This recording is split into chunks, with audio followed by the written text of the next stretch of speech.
आज हम जानेंगे कि कैसे जाने अनजाने में हुई घटना हमारा जीवन बदल सकती है। एक बार की बात है, एक गुरु और एक शिष्य जंगल के रास्ते से जा रहे थे। तो रास्ते में शाम होने लगी और उनको पानी की प्यास लगी थी। तो थोड़ी दूर पर एक गांव दिखाई दिया और जब वे गांव में पहुंचे तो देखा कि एक झोपड़ी वहां थी और फिर उन्होंने आवाज लगाई। तब उस झोपड़ी में से एक आदमी और उनकी पत्नी साथ ही साथ उनके 3 बच्चे भी आए जो फटे पुराने कपड़े पहने हुए थे। और गुरु यह सब दृश्य देख रहे थे कि इतना बड़ा खेत है, इन्होंने फसल इसमें नहीं उगाई हुई है। तो गुरु ने सबसे पहले तो पानी के लिए आग्रह किया कि हमें पानी मिल सकता है। तो उन्होंने गुरु और शिष्य को पानी पिलाया। अचानक गुरु ने पूछा कि अगर आप इसमें खेती नहीं करते तो फिर आपका जीवन यापन किस तरीके से होता है। तो उस आदमी ने कहा कि हमारे पास एक भैंस है और इस भैंस का दूध बेच करके पैसा कमाते हैं और इसी से हम अपना आजीविका चलाते हैं।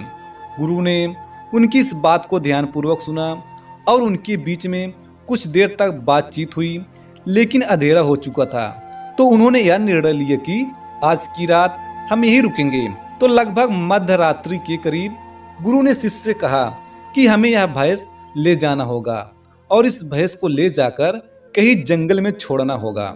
तो शिष्य ने सोचा कि इस तरीके का गलत काम भला मैं कैसे कर सकता हूँ। अगर मैं इस भैंस को लेके जाऊंगा तो यह आदमी बाद में अपना जीवन यापन कैसे करेगा। लेकिन गुरु का आदेश था, उसको करना पड़ा। वह अपने गुरु के साथ चला गया और आधी रात को गुरु और शिष्य भैंस लेकर निकल गए और काफी दूर आकर इस भैंस को छोड़ दिया ताकि वहां से भैंस वापस अपने गांव ना जा सके। तकरीबन 10 साल बाद जब वह शिष्य भी गुरु बन चुका था और दीक्षा लेने का काम भी करने लगा था, तो उसने सोचा कि 10 साल पहले मुझसे जो गलती हुई थी, क्यों न मैं आज उस गलती को सुधार लूं और मुझे उस आदमी के पास जाना चाहिए। वह उस आदमी के पास जाता है, लेकिन वहां पहुंचकर देखता है कि खेत में फसलें लहरा रही है और बगीचे लगे हुए हैं। वह सोचता है कि शायद हो सकता है कि वह आदमी अपना घर बार बेचकर, अपनी जमीन बेचकर शहर में कहीं चला गया हो। लेकिन तभी अचानक वह आदमी आया और उस गुरु को नमन करता है कि मैंने आपको पहचान लिया। कई साल पहले आप अपने गुरु के साथ आए थे, लेकिन उस रात को अचानक पता नहीं क्या हुआ कि हमारी भैंस हमें छोड़कर चली गई और हमें अब कोई दूसरा काम करना था जिससे हमारा आजीविका पुनः सुचारू रूप से चल सके। लेकिन हमारे पास कोई विकल्प नहीं था, तो मैं जंगल से लकड़ियां काट के ले आता था और उसी से जीवन यापन करता था। मैंने बहुत मेहनत की, आम के बगीचे लगाए।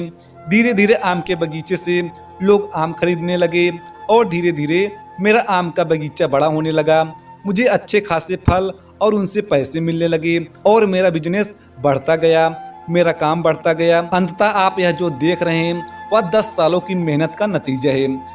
तो इस कहानी से हमें यह शिक्षा मिलती है कि आपके जीवन में भी कोई ऐसी भैंस है क्या जिसको आप छोड़ना नहीं चाहते हो और सिर्फ उसी से आप कमाई करना चाहते हो।